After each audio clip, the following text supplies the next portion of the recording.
Yo guys, what is going on? Welcome back to another video now.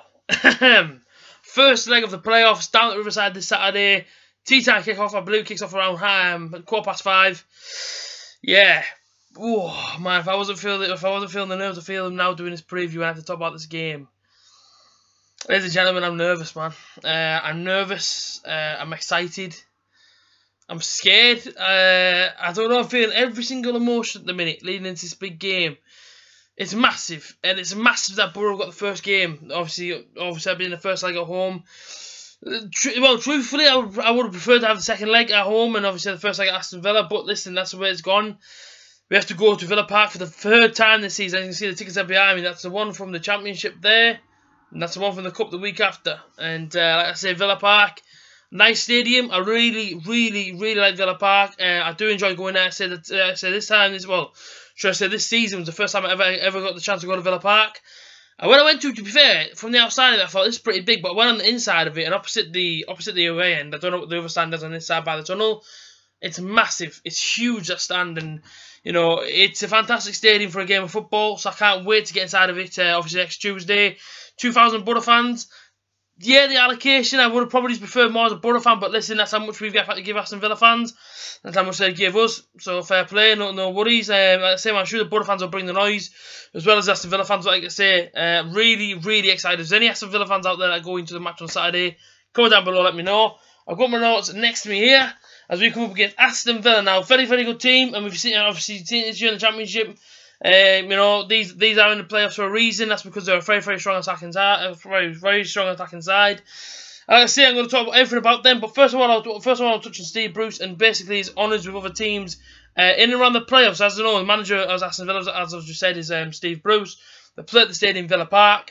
They were founded back in 1874, so they've been a footballing side, ladies and gentlemen, for a long time. And if you look at some of his honours with other teams, so we'll go from Birmingham first, and the playoffs. Playoffs with Birmingham in 2002, Championship runner-up in 2006-2007, so not bad at all, really. And then with Hull City, he got to the Championship playoffs in 2016, and Championship runner-up in 2012-2013. So fantastic record. It's a fantastic record that Steve Bruce has in his Championship. And like I say, Tony Pulis isn't too bad either, so it's hard to decide between two managers which team could win. Just looking at, say if I was a neutral looking at it that way, because you sit, look, you sort of look at Borough, look at Aston Villa. Both very strong teams in their own right. Both got players that can change a game, being the likes of Albert Adoma, ex-Borough boy, Adama Traore, ex-Villa boy. So, you know, there's going to be a lot of talent on show, no doubt, and it's going to be a very tough game. But I say, I'll get my prediction out later on. But I say, Aston Villa have every single right to be the same as what Middlesbrough do, same as what Fulham do, same as what Derby do. So I say, man, one of us four has got to win the playoffs, and I'm just praying it's Middlesbrough. I say, sure, Aston Villa fans are going to be feeling confident coming down to Riverside this Saturday. I'm feeling confident too, I'm not going to lie. Listen, I'll keep my feet on the floor. Because I don't want to get too overexcited just in case we are let down. And that's the most important thing, you know, I don't want to be let down. So, feet firmly on the floor. But if we go through the last 5 games, leading into these playoff games, like I say, Aston Villa have won 3. Won 3, drawn 1, lost 1, I believe. So, let's get through them now. So, like I say, they beat Ipswich away 4-0. Battered Ipswich, man. They absolutely hammered Ipswich 4-0 away from home. They beat Leeds at home 1-0. They beat Cardiff at home 1-0. So, you know, beating Cardiff as well, I mean, Cardiff went up automatic as well. That's a lot of confidence. Obviously, I know it was a few games ago, but it's not the point. The point is that they'll beat a team at the top 2 recently. Drew at home to Derby 1-1, and then they lost to Millwall away 1-0. That was the last game of the season. So, going into this one, like I say, obviously, they come off the back of a defeat. We come off the back of a draw, but it felt more like a win with Patrick Bamford's goal in the last few minutes. And like I say, I seen that Aston Villa actually made 8 changes to their team that played against Millwall. So realistically, their first team, when it comes to playing Middlesbrough, when it comes to playing Middlesbrough, they haven't really kicked the ball in about 2 weeks. So are they going to feel fresh? Are they going to be on it? I'm sure, yeah, I no doubt, because I'm sure that Steve Bruce hasn't been training, sitting down, just focusing on Middlesbrough all week long. The same as I'm sure Tony Pulis is doing, because I heard that Tony Pulis on Monday morning actually had all the players straight back in for training, no day off, straight back in. So both managers take it seriously, both teams are, and like I say, man, it's a massive prize at stake. Chance to play in the Premier League next season. So both teams, I think, are gonna bring a show for obviously Borough fans and Aston Villa fans. But like I say, my message to all Aston Villa fans is may the best team win. That's as simple as it can go, you know. It's going to be tough either way. It's going to be hard game football, but I want to see entertaining football. I want to see a good game. I say whoever wins, wins. I'm hoping it's Middlesbrough. Aston Villa fans out there, hoping it's them. But I say, Aston Villa fans, good luck. Honestly, I mean, I'm not being cocky when I say good luck, man. And like I say, I hope you enjoy your time at the riverside this Saturday, and no doubt I'll enjoy my time at Villa Park on Tuesday. Let's get into the league table then. Let's talk about where both teams finished leading up to the playoffs. Aston Villa finished 4th on 83 points. Fantastic for them. And I say, I don't think Aston Villa could have moved. I think Aston Villa were 5 points away from Fulham. And they were actually 12 points away from Middlesbrough. So like I say, man, it was too short for Middlesbrough to try and catch them up, or them to try and catch Fulham up, so they stayed 4th, which meant that they obviously got Middlesbrough. Now Middlesbrough obviously finished 5th on 76 points, which meant Borough played Fulham. No, I always say Fulham. I don't know why I always say Fulham, but Borough will play Villa, Fulham will play Derby, and then it's into a final, which I don't know who I want yet, because obviously, you know what I mean. Obviously, I'm not going to get too ahead of myself. Both games are massive. Both of these legs are huge, and I'm so nervous. Even though I said I'm confident, I'm so nervous at the same time coming to these playoff games, man. I hate them. I hate going through the playoffs, and that's me honest.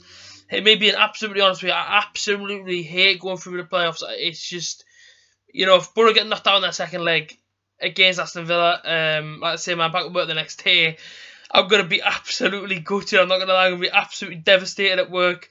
I say, man, my head will be down. I won't want to talk to nobody, and it will be very, very depressing. So I'm praying that Middlesbrough get the win, because listen, man, I'm at work the next day. I want to be jumping all over at work, celebrating with everyone. The fact that Borough actually are going to Wembley, but listen, that's a bit too far away yet. That is a bit too far away yet. It's all about first game on Saturday.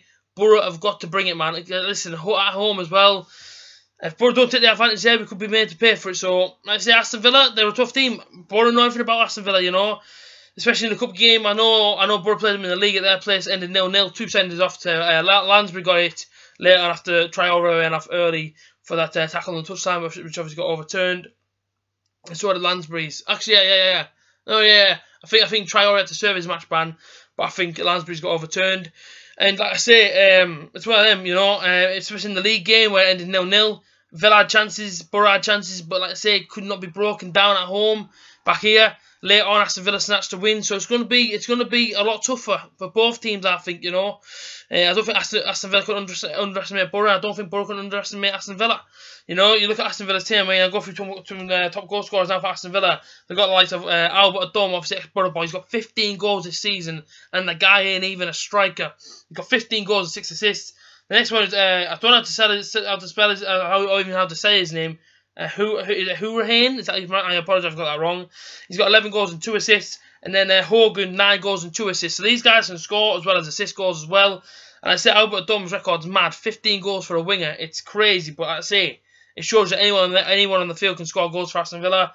And I'd say at home they're very, very strong. Even away they're very, very strong. I mean, just look what they did to Ipswich, beating them 4-0. So it's going to be hard. It's going to be solid, man. It's going to be a real hard game. But, you know, I don't feel like Aston Villa can even underestimate us as much as we can't underestimate them. I think, you know, I think Aston Villa fans will come here expecting Borough to play their game. I think obviously their fans are all about Traore. Obviously, coming from Aston Villa, they know his pace, they know his skill. And it's their job to try and defend that. It's our job to try and defend Albert Dome. It's our job to try and defend Hogan. Lewis Grabban. You know what I mean? So both teams, I mean, it's a perfect matchup it's a brilliant matchup for a fantastic game. And this is going to be a fantastic atmosphere at the Riverside. So when I look a bit like this, it's probably going to be sold out exactly the same again. And like I say, it's going to be a class atmosphere, man. It's going to be absolutely amazing. And I just can't wait to get in the stadium now and just experience it. I wish it was Saturday tomorrow. I really do, because I can't wait for this game, truthfully. I cannot wait for this game. And I say, look at Borough's top goal scorers as well. 15 goals from Bologna. 13 goals is I'm going to say Britt Bologna, no, it's Patrick Bamford. And the third highest goal scorer, the big man at the back, Daniel Ayala, with 7 goals and 1 assist. I say, my son Bologna, he's obviously got a bit of confidence since his Burton goal a few weeks back. He's been scoring a couple. Obviously, Bamford came on against Ipswich and got the last minute header, so his confidence is up. But what Tony Pulis has done there, he's got both goals. He's got both strikers scoring. Both strikers got confidence in them now. So I have no fear now. If Borough go with Britt Bologna on Saturday, he can do a job. If Patrick Bamford starts on Saturday, he can do a job, because Pulis has got them now with both confidence, both firing the goals in. So I have complete confidence in them two strikers. And I say, man, obviously with our head-to-head, I've gone through that as well. I go through my team, and I've talked to you a little bit about what I kind of want to see from Middlesbrough this weekend. So it's an unchanged lineup from Ipswich Town, but if you didn't see the lineup, I'll go through it now. It's actually Ryan there as well, that's pretty good. Darren Randolph starts in goal as always, as he has done all season. The back four are the same as Ryan Shotton, Ayala, Gibson and Friend. two in front of them is more best seats. You've got to buy him in the summer. I've been saying it all season long. You've got to buy him in the summer. Adam Clayton next to him. The three, oh, should I say the two and then the one is Down Traore on the right. Downing on the left, obviously Downing being the next Villa boy as well. And then Brit Assombalonga up top. And obviously Borough have had some legends that have come from Aston Villa. Well, obviously became legends at Middlesbrough, the likes of Ugo Egiog, rest in peace. Gareth Southgate there as well. George Boateng. Same man, so it's one of them clubs where most of our players have played for each other, but it's all about going for it this weekend now. Aston Villa fans, please have a safe journey down to Riverside this Saturday, and I really do hope that you do enjoy the game. I hope you enjoyed the atmosphere. I can't wait to get back to Villa Park on Tuesday. I spoke to a lot of people this week, and they can't wait for it either, but it's all about getting the job done at home first. First I go home, and I'm going to give my prediction now as a 3-1 Middlesbrough, and the reason why I say 3-1 Middlesbrough is because we have to take an advantage to Villa Park. It's simple as that. I fear that if Borough take a 1-0 win on Saturday, Aston Villa could turn us over now. Of course, I have complete confidence in Borough, and of course, I believe in us, but at the same time, they're very, very strong at home. And when you think about it, it's about, what, 44,000 Villa fans in that stadium at night compared to 2,000 Borough fans. Whereas I know myself that the players are going to hear us singing. And you know what I mean? Obviously, all the Borough players are going to hear. Obviously, going to try. Obviously, they're going to hear the roar from the away section, but it's all about them getting the job done. Obviously, on both nights. We know what the disappointment's like to lose at Wembley. You know what I mean? We know what this is like, and we don't want to go through it again. So the most important thing we can do now is build and build and build right up to that stage of Wembley Stadium. But it's so important this Saturday we actually get the result done. So I say my prediction is 3-1 Middlesbrough. I believe that if we go to Aston Villa with at least two goals in front, Borough should be able to see it. Borough should be able to see it out. Given that if Borough 3-1 up, going to second leg and Borough get the early goal, it's pretty much job done. But yeah, 3-1 Middlesbrough. Let me know your score predictions down below. I'll leave a poll somewhere up here as well so you can vote who's going to win. But yeah, you guys take care. And yeah, I'll see you during the week. Up the Borough.